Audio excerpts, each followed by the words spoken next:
Welcome to Nebraska Preps Postgame with your hosts, Mike Sautter and Jacob Padilla. Mike Sautter here with Austin Jacobsen. Producer Austin normally produces this show, but Jacob Padilla is out, not available for this episode of Nebraska Preps Postgame. So I think we can handle it. Yeah. Well, we got his notes. We've got all of the stats and everything that he wants to share, but it's playoff football, Mike. Yeah. We're excited for the postseason. Do have a week 9 to recap briefly before we get into what the matchups were. And man, I mean, we're gonna post game and recap stuff, but we're really gonna look ahead at previewing the state football playoffs, right? Or 11-man first round, and then the second round of 8-man stuff. So we're 6-man in there too. So we're gonna. This is actually should be called Nebraska Preps Preview instead of post game. So pregame. Pre-game, instead of post-game. So, all right, so to get to the post-game part of it, no better place to start than Elkhorn North Bennington. Yeah, awesome. Yeah. I was jealous that I was not there. I was out in Johnson Brock, but regardless, that was a beautiful, beautiful moment, and what a poetic game. And especially from the first half, from just the football side of it, Elkhorn North was kind of back and forth in this with Bennington, but it looked like they were in control to start. Yeah, Elkhorn North right away, second play of the game, Jace Reynolds, pick 6 from... Well, the ball was on the 21, so technically a 21, but it was more like probably 19 yards. Picks. He just jumped the route, bang, caught it and took off. And then, so very quickly, 20 seconds into the game, 7-0 Elkhorn North. And then the second play for Bennington, second offensive play for Bennington, that would be the third offensive play for Bennington of the game. It was a run, and the thud on the punch out of the ball was so loud I heard it on the sideline, like it was a boom. And I'm like, oh. And so Elkhorn North recovers the fumble, scores again, quick, it just quick turn. And then 13. I mean, good thing Bennington kind of bowed up a little bit right there and needed to their defense. So, 13-0 at half. And the last time I went back and looked as far back as I could look, and I think I stopped at 2019. I looked at every game of Bennington's to see when was the last time Bennington was shut out in the first half. Mm-hmm. And when I got to 2019, I'm like, how much further did you want to go back? I think I got a call or something, because you're looking at every game, boxes, and it's been at least since then that they've been shut. They were shut out. Or they haven't been shut out since at least then. But I mean, the game itself it goes back farther. But the game itself too. You mentioned it's that 13-0 start for Elkhorn North. They got off to a hot start. Yeah. Really quiet there through the middle part of the section of the game, and Bennington had a lead going into the fourth quarter. Yeah, Bennington came out of halftime and they were fired up. I don't know what the halftime message was, but it was something, because they came out and taking some shots, and ran the ball hard. They played. It felt like they were playing a little more intense, and then just back and forth game, for basically the rest of the game or the whole second half. There were some big bombs just dropped, and Elkhorn. Both teams had just massive plays. So it was Jake Russell's really good receiver for Bennington, and he's not getting really talked about as much. I think he probably deserves a little more credit, but he had a great night. Ty Bufakeo had a great night too. But 14 of 24, 294 yards, 3 touchdowns, did have the pick. But I mean, the quarterback people are going to remember from this one, even though he didn't throw a touchdown pass, but what a gritty performance. 27 passes attempted, completed 16 of them, 255. And of course, I was impressed with 24 carries, 90 yards, both touchdowns, and of course the game winner. Yeah, the play before the game winner, he laid out on the sideline to try and get it in, and he got rocked. I mean, he was slow getting up. That is a tough kid. And after the game, I talked to him, and obviously it was the emotion for Coach Stanley, and they wanted it for that reason. Elkhorn North hadn't beaten Bennington yet ever in school history, which is very brief school history. But it's become this rivalry because location wise, obviously they're close. So geographically, It's great. It's a great environment, really good game. Well, really good second half. Both teams played hard, and it's one of those like Class B. We don't know. Right. Yeah. No, and that's the best part about that matchup is that it was a playoff atmosphere, but both teams can keep playing. We get them for another week. Right. And as you talked about, we're going to get to all those playoff matchups, but there was a couple of close ones that ended up being out there in Class B. One of those, Battle of Gretna East, just a 7-point game. So I got home in time. I was at Papillion South, and I got home in time. I turned on the stream of that game because it was still going on at the end. And Gretna was driving, and they were going to go in, try and tie it up at least. I think the ball was on about the 30 with about 3 minutes left. And boom, fumble. Like it was a QB draw, just fumble. Gretna East picks it up. Yeah. And then it was basically game over. I was this close to kind of tweeting something. The game clinching kind of play to end it. Chase Grow had a Tommy Frazier-esque run, I will say. Yep. Where how many tackles can one man break? Yeah, it wasn't quite that, but it was kind of like use his shoulder and back to get out of a couple tackles to get the game sealing first down.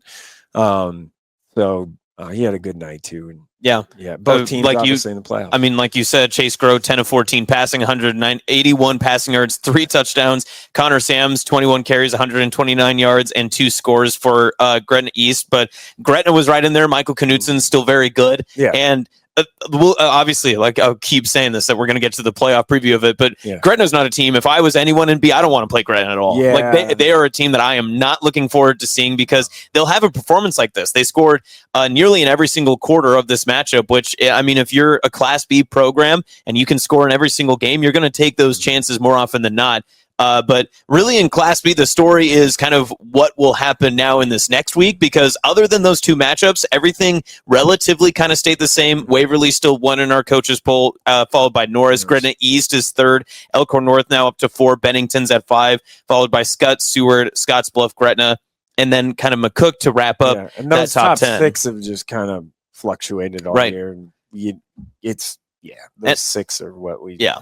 And I know we'll get to the PowerPoint conversation of this soon, but the PowerPoint rating makes it so interesting in B because of what the matchups will be and specifically what that travel will look like for some teams. So before we get into the postseason talk, there was a couple of big matchups in A that changed a lot of what we thought the playoff bracket would look like. And I think the number one was Lincoln Omaha Southwest North. and Omaha North. I mean, what happened in that one? It was a 33-32 win for the Silverhawks. They get the victory. And walking out of that Omaha North game against Bellevue West just the week before on that Thursday night, I mean, Coach Martin had said to his team, got to wrap up the district. You can have everything you have laid out in front of you for all your plans this season, but you have to take care of that final week.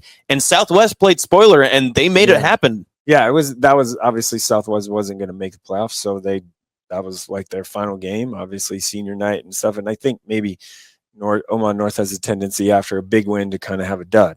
So they did it earlier this year too, in one of their losses. So, when they had beat Central, they then lost to Kearney, right? Yeah, and it was 13-12 or whatever, right? So, and no one expected that or saw that coming. So it's one of those situations where I think that happened. Also, Darian Jones, the injury from the week before, maybe slowed him down. North has lost a handful of linemen this year, and like not a lot of depth there to lose, especially on the defensive side. But it was a wild finish. So it was a 2-point conversion, a touchdown, and then obviously Southwest goes for 2, gets it, game. So the last, I think, like 5 minutes was just nuts, or maybe less than that. So North was, in control and winning that, and then it just kind of fell apart. Yeah, and it's not funny, but it is you look at the stat line, and Omaha North still did what they usually do to win a game. I mean, Jerron Cannon, 17 carries, 230 yards, 4 touchdowns on the ground. He definitely did what he needed to do to get the win. But it was Lincoln Southwest, sophomore quarterback Thatcher Shelton, 18 of 29, 300 yards, 3 scores, an interception, and had a rushing touchdown in the upset. Southwest had an onside kick in that end of the game. Like, there's just snowballed down. Right. So as that kind of changed the perception of what that playoff bracket would look like, there was another game that Friday night too that I'm tired of just having this moment every single Monday when we talk about this, that I'm just almost upset with myself for always being surprised by Papio South, because they are a team that I felt like maybe mentally I wrote off when Sterick Jones was done, but they found a way to win 24-19 over Elkhorn South. Yeah, it was there. It was wet. It was raining. Perfect day to run the football. Or kind of towards the end of the game, it was wet and raining. And I would Papio South is super physical. Their 2 quarterback kind of system works great. They've gone for 2 a lot this year, even though Grant Beckenauer is a nice kicker and can make kicks. He's kicker, quarterback, safety, like does it all. But they've gone for 2 a lot this year, and they're sneaky like plays. It's really creative to see. I think they've converted like 70% is the number of their 2-point conversions this year. That's insane. Yeah, that's a ridiculously high mark. Super high number. So they're good, and I'm gonna pat myself on the back here a little bit after going to all. I think you do this once a week, which again, it goes to the same conversation. Going to all the practices that I go to, after Papio South's practice, I was like, all right, like they're gonna be pretty good. And I remember on our Hurrdat Sports Live morning show before the season started, when Damon Benning asked me who was my sleeper or whatever team, and I said Papio South, because they started, I think, in our coaches poll, I think they started like 9 or 10, and I was they might have just been receiving votes too, maybe too at the beginning. I guess I haven't looked, but like they were down there, and I'm like, that's the one, like that's the sleeper that like we're not talking about them enough, making a difference. So they've done a great job. Like they're defensively, they bottled up Sutco as much as you can for Elkhorn South. Forward passes were hard to complete for Elkhorn South on Friday night. They've been a little bit hard to complete all year. So it's one of those where they get the 3 seed, and I mean, it's Yeah, and they're third in our coaches poll for this week, too. They move up 3 spots from 6. Creighton Prep is at 4. They moved up a spot. South dropped, obviously, from 3 to 5. The only other one in A that I thought was of note, too, Millard North. Again, just surprised themselves and surprised everyone else. Got their way back in and took down a Columbus team that stays in our top 10 as well. But Millard North, maybe they're one of those sneaky teams, too, that maybe you don't want to play the Mustangs as they're starting to get on their hot streak here late. Millard North won a bunch in a row here. Omaha North lost a game that you wouldn't expect them to lose in week 9. So feels like the momentum shift is a little bit in favor of Millard North. Millard North gets in at 4-5. So that one I think has a chance to be a pretty good game. Yeah, lots of good stuff there in A. Briefly kind of going through the rest of the classes, not a lot of crazy upsets except when you look at C1. Right. Obviously the number 2 team in C1 throughout the entirety of the season, Central City. And I know you and JP had said that there was one person out there that had put their name on the line for an upset with Aurora. Was going to win. Yeah, that was very early in the week. So the Aurora was going to win that. But part of the reason is Kai's, the running back for Central City, is out. And that matters, right? Not taking anything away from Aurora at all, because they've obviously, after a slow start, been pretty good here down the stretch. So, that dropped Central City to 5 in our coaches poll, that loss. Still ahead of Aurora. Right, at 7. And how that works. We're going to see him again this week, too, for postseason. Columbus Lakeview got a big win over O'Neill. That's a big one. Like, it was 21-0 for a while, for a large portion of that game, in the middle of it. And they just kind of held serve there. Like, Lakeview is, I don't know if we're talking about them enough. Yeah. Right? Well, it's because they were always behind 1 and 2, and now with Central City kind of taking that loss, it does put a bigger spotlight on Lakeview, and the way that their bracket lines up. I mean, it's going to be interesting to see kind of how they move forward. Last one before we head into all the postseason brackets: Cedar Catholic, Norfolk Catholic, 1, 2, and C2. And it turned out Cedar Catholic is maybe heads and shoulders above the rest of the class right now. I had a coach, C2 coach, text me. He goes, "Listen, this is just my eye test." One of the coaches that votes in the coaches poll said, "This is just my eye test, and whoever wins this thing is just it's gonna all come down to health." Like, there's so many. There's a lot of banged up teams in C2. Key injuries, right, in C2. So it's just one of those that, like, can you get people back or not, and all of that. So it's very interesting. And then you have Kearney Catholic out there, or sneaky good. Yep. So you're C2 feels like it's Cedar Catholic at the top, but it feels like it's kind of up for grabs because, like, Bergen, their one loss is to Cedar, and that was close, really close. Came down to the end. I was there. So, and then Norfolk Catholic beat Newman, but that was a long time ago. Yeah, man, I'll tell you what, the Class C2 season, if you've just been like a C2 fan and you've watched them the entire year, you've had a great year. Because this is just as much as we've talked about as B being wide open. There are very many scenarios in C2 where you could see a lot of different ways that this could go about. All right, so we've kind of wrapped all that up. I do have a Class D1 question for you, but we'll get that when we get to the playoff bracket. You want to start in A? Yeah, let's just start in A. So obviously, even at the very top, 1 and 16, that's more of an interesting matchup than years past. Westside and Bellevue West. That's the one. Like, I said it a couple weeks ago. Like, this was probably a month ago. Like, Bellevue West probably not the team I want to play in the playoffs. No, because they're just so dangerous, and they've won 4 out of their last 5. Obviously, like, they just, if you talk to people at Bellevue West, they'll tell you that Omaha North lost. They just didn't show up. Like, it just didn't happen. And it was, a month ago now, about a month ago, a little more than a month ago, Westside played Bellevue West, and it was 29-21. And it was really close game. And that's, outside of that Westside loss, is the closest game I think they've had, right? So, kind of came down to the end, the four-quarter game.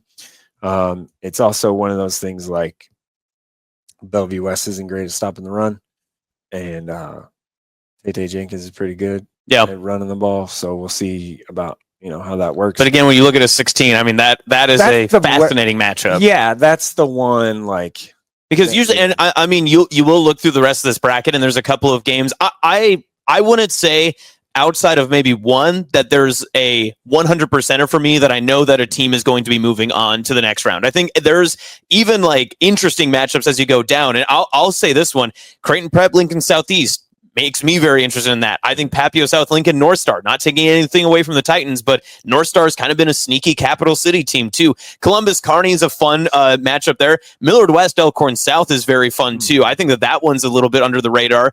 And you look through this Class A bracket, do you have a favorite matchup? Because there's plenty to choose from here. In the first round, probably Kearney Columbus. Well, Bell West, Westside, or Kearney Columbus, I think, is kind of my, like, okay, I could see those kind of being tight. Millard North, Omaha North, I think, also has a chance to be a close game. I like Omaha Central, Lincoln East. That one's going to be, depending on which team comes in, I think you've got scenarios where both sides could kind of upset. Also, health of BJ Newsom is a thing at quarterback there, but so we're, we don't know. That's one of those. It's at Central, so it kind of matters. It's a different place to play if you've never played there. It is kind of nice in A that you don't have the distinct travel for these. Obviously, Columbus is going to have to go to Kearney, but relatively everyone else is kind of staying put, not too far, about a 45-minute drive or an hour at most. Columbus is used to going to Kearney. Right, yeah. And I think they were just there. No, I think Kearney actually played at Columbus a couple of weeks ago. So, A, there. What else sticks out to you in A, or do you want to move on? I mean, obviously, let's talk about Millard South. Right. Like, okay, so should we get this right now? Yeah. Okay. Millard South, the reason why Millard South is the 4 seed is because there is not a selection committee. It is based off of wildcard points. And wildcard points have been a thing in the state since 2001 or something like that is the number. So it's been a Wildcard points started during the basketball in 1982-83 in Nebraska. And then 2001-2 was when it kind of went to all 4 classes and stuff. So like it's been a thing forever. And basically what wildcard points are is a strength of schedule. So yeah. And if Millard South didn't have to forfeit that or wasn't forced to forfeit that game, the first game of the year, they wouldn't be the 4 seed. Yeah. So it's not a selection committee that people think when it's all based off of a long-standing, what has been a thing that we've used for playoff seeding for decades, right? And it's what the when I say the NSA, I mean the athletic administrators or administrators that vote on these things. No one's changed the wild card point system, and no one's proposed and again, like you said earlier, the wild card seeding is for every single team sport. Yeah, like they have wild card seeding that determines the basketball postseason, all of them. It's for softball and volleyball and everything. It's all that. So it's not like a slight to Millard South. Like their schedule just lined up this year where they didn't play the teams that are traditionally good. When I say good, like at least 500 aren't. Right. So like they've dropped divisions. So there's Division 1, Division 2, Division 3, 4. So that's how wildcard points. So you get 50 points for a Division 1 win, 49 for a Division 2 win. Like it's a breakdown. It's just kind of how it works. Yeah, so and again, if you want to look at this and take the nameplate of Millard South off of it, Syracuse is not the number 1, 2, 3 seed in C1, but they're undefeated at 9-0. But they're going to be behind some other teams because their strength of schedule. Yeah, they played 2 teams that Syracuse, I believe, is 2 teams that have a winning record, or one or 2. Right? Milford and Boys Town, their very first 2 games. Yeah. So for those PowerPoint nerds out there as well, those are 2 Division 2 teams. Everyone else is Division 3 or 4. Yeah. So that's how it works. That's how the system works. It's the system that we've used forever. Frankly, I think it's probably the most fair way to do it. I would agree. Without having a selection committee and tell me who wants to be on that selection committee, because it ain't going to be me. So fair. You know what's funny, Mike, is I think a lot of people would ask you probably first to be on. I know, but I don't know if I would. Yeah, there's a lot of arrows that be shot. But that's so. Anyway, Millard South is the 4, Westside's the 1, the sets playoff bracket, all that potential, stuff. Everyone's sets up for a potential semifinal game. Potentially, maybe they both got to get there, right? Yep. So, and Millard South had a big injury, and done for the year. Marion Jackson's done for the year. So that I've said it since June, probably before that. It would take a big injury for Millard South to not be the favorite. They got a big one, but it's not like a big one. Yep. Like they can manage without him. I think just fine. It's just, now if they get a different one, then maybe now we're talking. But again, they still have to play the games. Yeah. No one's just handing this over. Yeah. I mean, Westside for sure is not. Omaha Westview is going to show up and they're going to play hard against Millard South. Like, I know that. I know Coach Ryan, like they're going to play hard. They're going to try and play physical and play hard and do all that stuff. So I like no doubt in my mind that that's going to happen. Yeah. So it's still got to play the game. Yep. They're going to play the games in Class A, and boy, are we going to have some games in Class B. Yeah. That's going to be a lot of fun. Picking that, if you had to project out, you have no idea. No, because if you just go through some of the individual matchups, especially away from 1-16, 2-15, and just look at that meaty middle of this Class B sandwich, McCook-Seward, kind of a toss-up there, 2 top 10 teams. Yeah. Bennington, Plattsmouth, you probably... Depending on the injury thing, right? Like, can Plattsmouth control the ball enough to keep it away? And there's some stuff that now, Bennington has probably double the roster of Plattsmouth, if not more than double. I would say probably 2/3 more. Right. So that could be a thing too, right? But then you look down the list and just go, okay, Elkhorn, North Lincoln, Pius. But Pius held Waverly to a 1-score game through most of the contest last week. Waverly needed 15, scored 15 in the fourth quarter to pull away. because it was real close. Was it 7-7? Yeah. Like going into the fourth? Yeah. So again, can't write that one off. Scottsbluff and York, that game in Mountain Time. Happened. Yeah. Yeah. That's a rematch. Looking at it again. We mentioned Gretna earlier. They're going to play Norris. You don't think Gretna wants to play spoiler for Norris? Gretna Norris could be like 65 to 50. It could be a lot of points. That's going to be a great venue for points, too. Could be a lot of points in there. Yeah. Gearing Scott. I mean, Gearing's 7-2 on the season. They played a lot of Western teams, but they've obviously won 7 games out of the year, and Scott has to play that a little bit earlier in the day at 6 o'clock at home. A little banged up there. There's a lot going on here in B, and we will have a very exciting next week episode when we recap a lot of these, because maybe it goes, the higher seeds, the better teams do move forward and win. But okay, I've got a question. Please. If you had a higher seed to make a run to like a semi or a final, who you taking? So a higher seed, like higher than 5. Higher than 5? Okay. Well, then, unfortunately, I would just take Norris because they're 6. I know. So that would be the easiest one. Out of the top 6 in our coaches pool, okay, who are you? That would be like a Seward, Scottsbluff, a Cook, something like that. I'm glad you asked that, because as much as it pains my Sydney heart to do so, you have to go Scottsbluff. They're the 3 seed. They would project it if they were to win against York and then win their next round game. That quarterfinal game would be a home game for Scottsbluff between Norris or Gretna. You have to love the advantage you have. They are also built for like cold weather. Control the clock. If it gets Nate Kelly running the ball like 40 times in a game at quarterback. Yep. Like they're built for that. And they're also built, if you look at their quarterfinal matchups again, if they beat York, but if they were to face Gretna and a pass happy team, they're going to control the clock and limit possessions. Play keep away. Norris loves to put points on people. Scottsbluff can hold the ball away. So it would come down to how many possessions would each team have.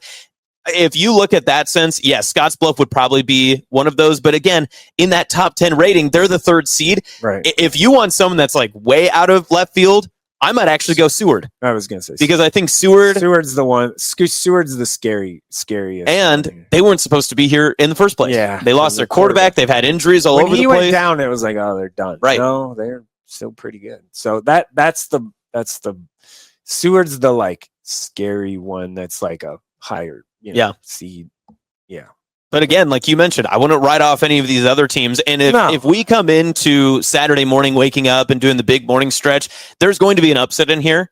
And it's going to surprise us. But for whichever Class B team pulls off that upset, it's not going to be surprising to them because that's how close this entire bracket kind of looks as well. So, and, I don't want to write off 16 and 15 seeds, but Standing Bear has been competitive at different points. Northwest has played one hell of a schedule this season. I mean, they have played some of the top teams in the state, especially in their area. Getting to 4 and 5 for them is a big deal. And also having to play Waverly, you never know. They're high school kids. Sometimes they can look over something, but I really like looking ahead of the top half of the B bracket. You could have multiple rematch games too. Yeah, if the higher seeds hold, if seeds hold, you have Bennington, Elkhorn North in a quarterfinal, and then Elkhorn, and then if Waverly gets to a semifinal, they'd play in either Bennington, Elkhorn North. Already play they haven't played Elkhorn North, but there's a lot of rematchy stuff here. That you could see. Yeah. So Class B going to be a lot of fun. Yeah. C1. Very interesting on that side too, because we mentioned Syracuse as a 5th seed. They're 9-0. They're going to play a very good Gross Catholic team that has played some really good teams. Number 1 Wahoo, clearly the favorite. Right. I'm not going to make bones about that. Yes. Yeah. No question. But then you go down the list. I mean, there's a lot of great. That bottom half of the bracket's a lot of fun football. Mount Michael O'Neill could be. That's going to be. Those are 2 super tough physical teams playing each other. So that one, 8-9, as you'd expect, probably a little more of a toss-up. Gross is the one that you would peg like, okay, higher seed, right, to move on. Shadron, Ashland. For Shadron. You would probably lean Ashland, but Shadron has stayed competitive too. Sydney Pierce is one that is very. That's like that was the one matchup I did not want for the first round for the alma mater. Yikes! Right, like that one's kind of like. That's going to be a snot nose runny. You hope if you want traditional football. This is where this game should be filmed in black and white. Yeah, the way that it's going to be played. That game will go fast. It'll be like an hour and a half. 2 p.m. Mountain Time for that one too. The Gothenburg-Fort Calhoun game just interests me so good. Interesting. Central City Aurora in a repeat, and listen, I really like Lakeview. Boys Town's tough. Yeah, they're dangerous. Yeah. Central City Aurora is like, gosh, like obviously it's a big rivalry, right? Geographically, there was some stuff I saw maybe after that game about some. I don't know. It doesn't feel like it's a lot of love lost. Ooh, so okay. You like that for winter go home season? Yeah, it feels like that a little bit. So I want to ask you the same question now from what you asked me in B. If you look at, and I don't even want to put this in parameters, you know what we mean by this, but if someone isn't maybe necessarily, who's going to meet Wahoo, right? In that championship, who would be maybe the most surprising team that you could see realistically making a run that way? Well, it's okay. Central City's a 7, but they're right. We're not doing that. But they have to be on the road for a lot of these. I mean, if they win their next game's at Lakeview, more than likely. A lot of these kids were in the final last year. Like yes. A lot of Central. Yep. So that's not like super surprising. I guess the one would be Pierce. I knew you were going to say Pierce. I knew it. If you're going to go higher seed that could make a run at it. Yep. I'm not saying they will. I'm saying if you go higher seed that could make a run at it, Pierce would probably be that one. And Pierce has played a really tough schedule as well. Gothenburg has had a couple of bouts there. If Gothenburg can go on the road and beat, Fort County, that's a rematch if Sydney can beat Pierce. So. Yep. And then that was a close game in itself too. I mean, it was a top 10. It wasn't necessarily a Sydney's played defensive games where they've won by, blowouts or shutouts and such, but it was a closer game. Also one of those like, is this the year Ashland can get it done, right? Well, and also Ashland has already seen Wahoo once, and it didn't go the way that they wanted to. It was early though. But you also have to think, everything on the line this time. It's not week 2 anymore. Maybe some things look a little bit different, especially when you get down that line too. What will help, however, again, Wahoo's chance to get another title, they're very healthy. And that kind of helps too when you haven't played a lot of second half of games over 9 weeks. So that does make a difference. But is that also something where that could, if you get in a close one, that could kind of You're true. Very true. Lot to go there from C1. Obviously, I just need to put this out there. I've said a lot, but I'm rooting for Sydney as much as I can be. Sydney so have to be. They could, and by no means am I discrediting Sydney. Like I said in July when I was standing next to a wrestling mat, I was talking to a player from Sydney. I was like, "Man, you guys are pretty good this year. Like you can make a run at this thing." And personally, listen, I'm very excited that if they make a run, Lakeview makes a run, that their semifinal game could be at Columbus Lakeview. So you could and alum going out there, listen, it'd be a good time. You could go there instead of going all the way back to Sydney. All right, so C2 quickly. Yeah. Most interesting matchup for me is again the 8-9 or Donovan Trumbull. Yes. Love that matchup. Passing game versus not. Bergen, Wood River, I think is pretty interesting too. And West Point Beamer, they're 3 losses against good teams, top 10 teams. Like, you want my surprise team? It's right there. It's the Cadets. I mean, that's a team that you could realistically see winning every single game because they're, what are they, like 12 points away from maybe being 9-0? Yeah, and GICC's schedule has been a little lighter, right? So that's one. And then Boone at 14. Oh, yeah. Dependent as a 14 seed, like Bennis, it's all up to him. Like, how healthy is he? Can he play? He's their guy. But Kearney Catholic's banged up too. I mean, they've had a lot of injuries. That's what I'm saying. But if Bennis is back, they could definitely make it run here for sure to like a semi at least. So, if not more, the bottom half of the bracket is pretty wild. Right. You could literally make a case for 6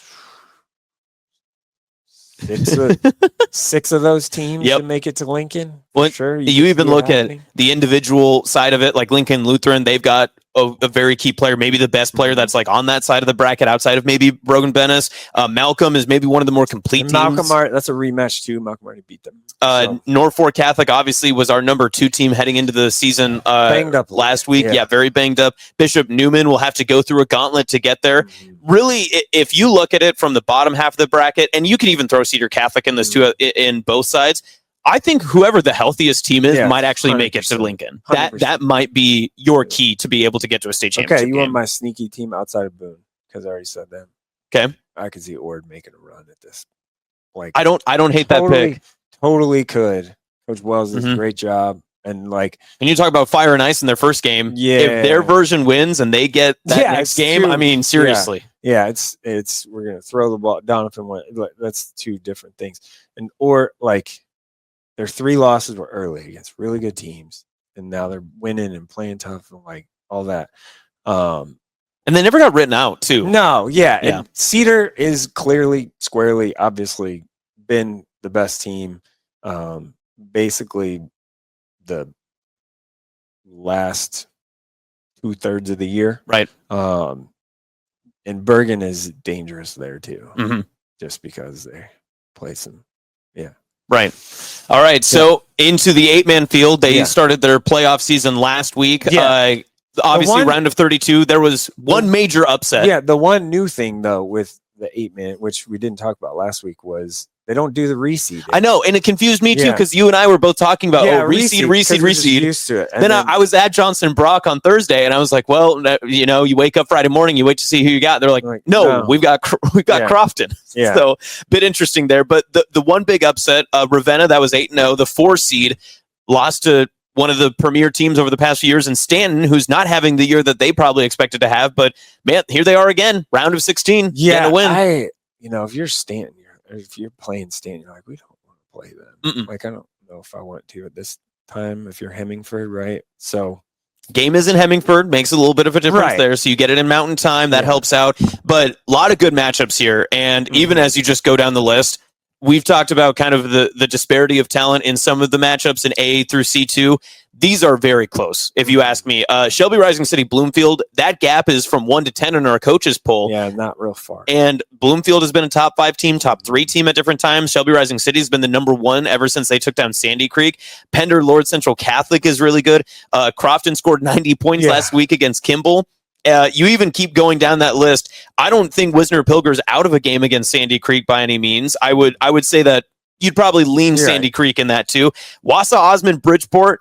I mean, that might be 8-man football at its finest right there. Yeah, that one's going to be, I think that's a little bit. A lot of good stuff too. And then one of the games of the week last week, McCool Junction winning in 2 overtimes, 44-42 over Arcadia Loop City. Yeah, and then having to go to DCS is not going to be easy for McCool. So. Right.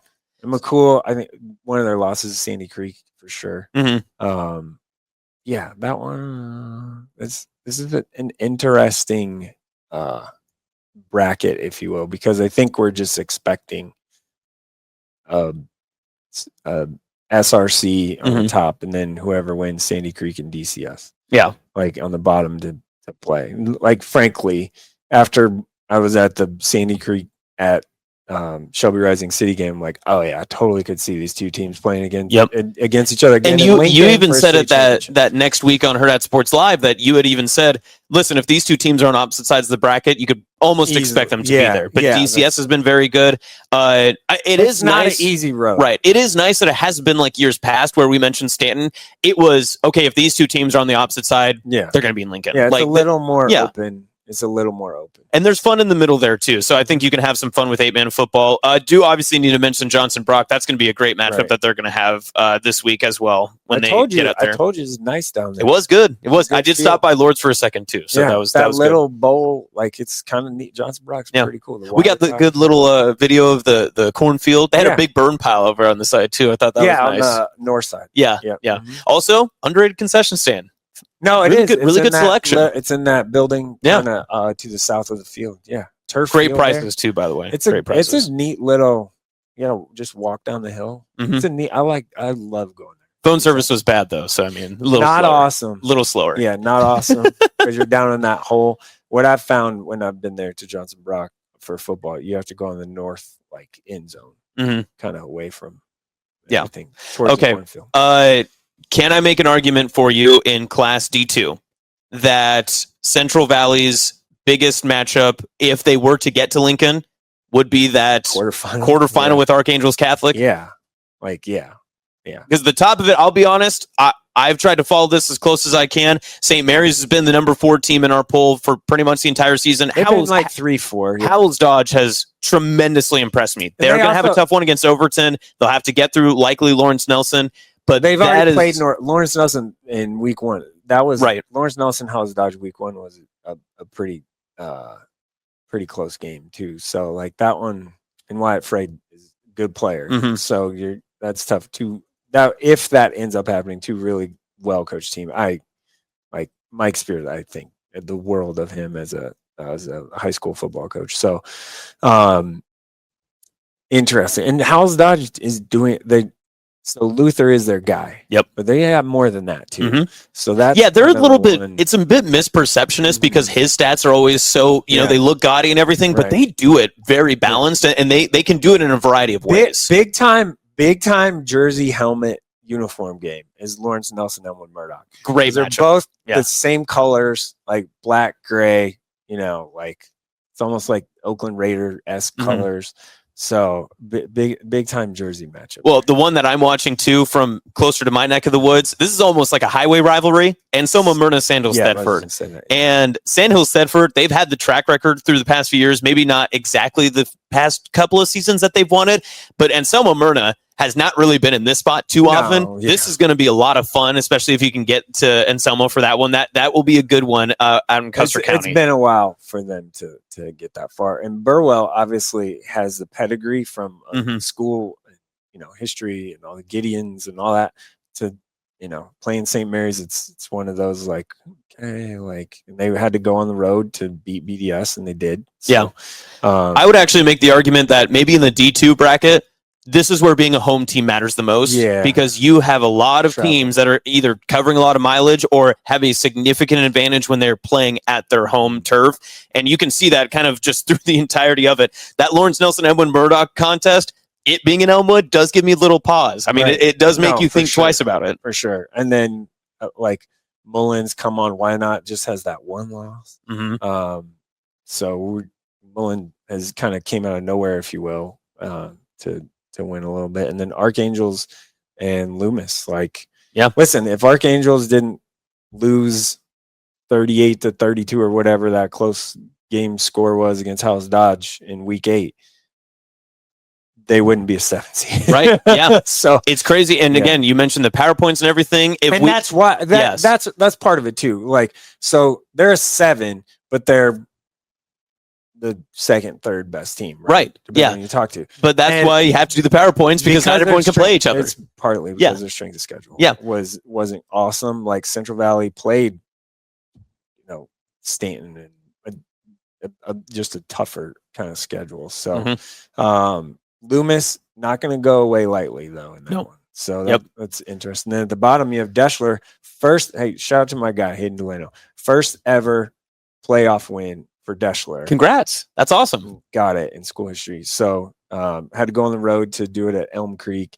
And next they got to go to Wallback. Hey, and you know what? I know you've said this before too, but when you have teams that are like that or programs that are like that haven't been in those spots before, they don't know any better. They're playing the defending state champion. Right. They might walk in and have no idea kind of the impact that they have to face in that game. That gives them kind of that slight mental advantage comparative to some teams that have had to go through Central Valley before. Yeah. So that's, I mean, if those seeds hold it, Archangel, Central Valley, this is one of those times where I wish we were back to Thursday nights. I agree. For 8 a.m. football, because I would absolutely, without a question, we do road tours. I would totally be Archangel, Central Valley for a quarterfinal game. Oh, no question. If like book it. There. I know. I'm 100% with you, and I wish that there was a way. I understand there's the allure and glory of playing on a Friday night under the lights and everything, but man, I want to be able to just selfishly see these teams, but also I want to be able to share these stories and be able to get them out as we can too.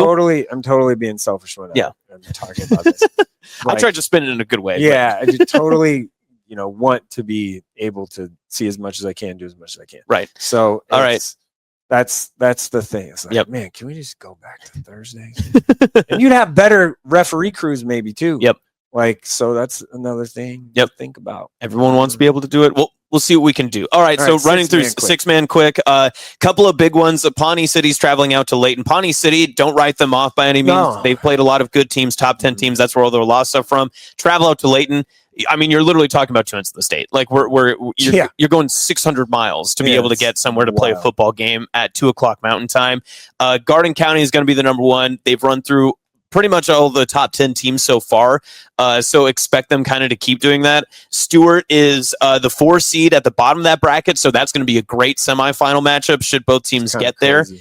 And as you kind of keep going down, Potter-Dix, SEM, a lot of fun in that matchup. That's an SEM team that's been in those moments before. Potter-Dix hasn't necessarily had as much football success. And my guys with Hampton, their last year home playoff football game in Hampton football history, they're taking on Wallace. Yeah, could see them. I could see them making a run. Yeah, well, Red Cloud is pretty good. Yeah, but I mean, Hampton has competed against some of the best, and they've taken down a couple of them. Stewart healthy? That's the thing. Like, Cade Rom has had that. Yeah, he's had a couple of ankle issues over the past couple of weeks since that SEM game. His stats have kind of notably taken a step back, but Stewart has continued to win, including beating Hampton. But they're going to need him to make a run. And 6-man's so funny, too, because sometimes we get to this part and you look at the brackets, but then when we go back and look at years past, sometimes one team just gets hot at the right time. And if you want my take on this, I said it last week, I know they're the 3rd seed. Southwest is very good. I could very much see them playing at Cope Stadium. Yes, like super under. They're just not a traditional, name. We also found out Bartley is in Central Time today. Yeah, which is crazy. I swear I thought that was. It might be. It's got to be real close. It's got to be like Sutherland, where it's like right there. Well, part of the town is in Mountain Time, where it's like you're a couple miles away. Right. Like it's it's 6-man is going to be interesting. Yeah, lots of good stuff. It always is, because you could have an end, which there's basically the offensive tackle score like 3 touchdowns in a game. Right. Yeah. Receiving. Yep. You can have a lot of fun with it. You never know. Go and see your local 6-man game. You might have a chance to. All right, as we wrap up, I've got Jacob Padilla shoutouts. We've ran through Class A, Class B. Norris senior Marcus Nelson, 17 carries for 168 yards and 4 scores in the win over Elkhorn. McCook senior Tristan Campbell, a good win for them at Lexington. 18 carries, 252 yards, 5 touchdowns, also added 5 tackles. The Jacob Padilla shoutouts, also known as the Kip Brigham Awards. He had 11 carries, 213 yards, 4 touchdowns in a 69-24 victory at Omaha Concordia. My guy, Sydney Alec Doty, 11 of 18 for 195 yards, 3 touchdowns, 13 carries, 161 yards on the ground, and a rushing touchdown in a 38-14 win over Shadron to lock up the district title.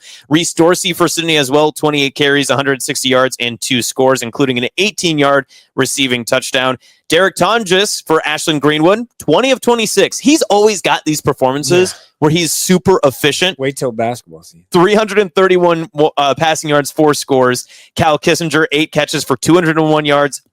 And Cale Smith, 15 carries for 151 yards and 2 catches for 11 yards. Scotus Central Catholic senior Thomas Secchi, 17 carries for 234 yards and 4 touchdowns in a 55-12 win against Wayne. Cozad senior Oliver Davis, 12 of 16 for 131 yards and a score in a 45-28 win at Minden.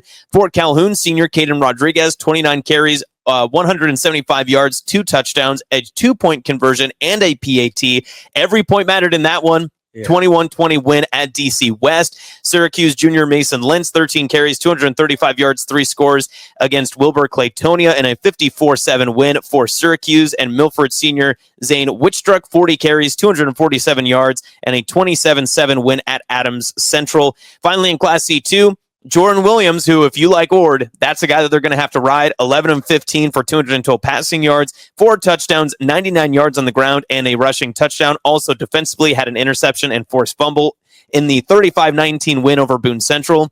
Superior senior Kyler Boyles, 32 carries, 242 yards, and 4 touchdowns in the 41-20 win at Gibbon. UTAN sophomore Caleb Fenner, 24 carries, 235 yards, and 4 touchdowns, including an interception and 4 2-point conversions in the 64-20 win at North Bend Central for UTAN. Archbishop Bergen Jr. Trent Milnaric, 28 carries, 153 yards, 2 touchdowns. He also added 9 tackles in a 34-12 win against Arlington. And finally, Cedar Catholic senior Brady Hochstein, 18 carries, 183 yards, 2 touchdowns, 13 tackles, 2 2-point conversions in Cedar Catholic's 27-7 win at Norfolk Catholic. Now, the Austin Jacobsen shout out for the week is Grady Haverett from Johnson Brock. He had 6 rushing touchdowns and also broke not only the single season rushing mark for Johnson Brock, but also the career rushing yard mark. So pretty good stuff there across the way. What did we miss? I feel like we covered it all. If you're still with us, I mean, this is a marathon effort from us. I'm looking here for something. Loomis, mid-tie speeds. Oh, Jay Shukar? Yeah. School record rushing touchdowns, I believe 25. Mm-hmm. So good old Shukar getting that done. Single season. Yeah. So good stuff. All right. So we got an Austin, a Mike, and JP shoutouts all in an episode without JP. Look at that. Wow. Look at that. Well, thanks for staying with us. Appreciate it. If you're looking for more playoff previews, they are up on our website at hurrdatsports.com as well.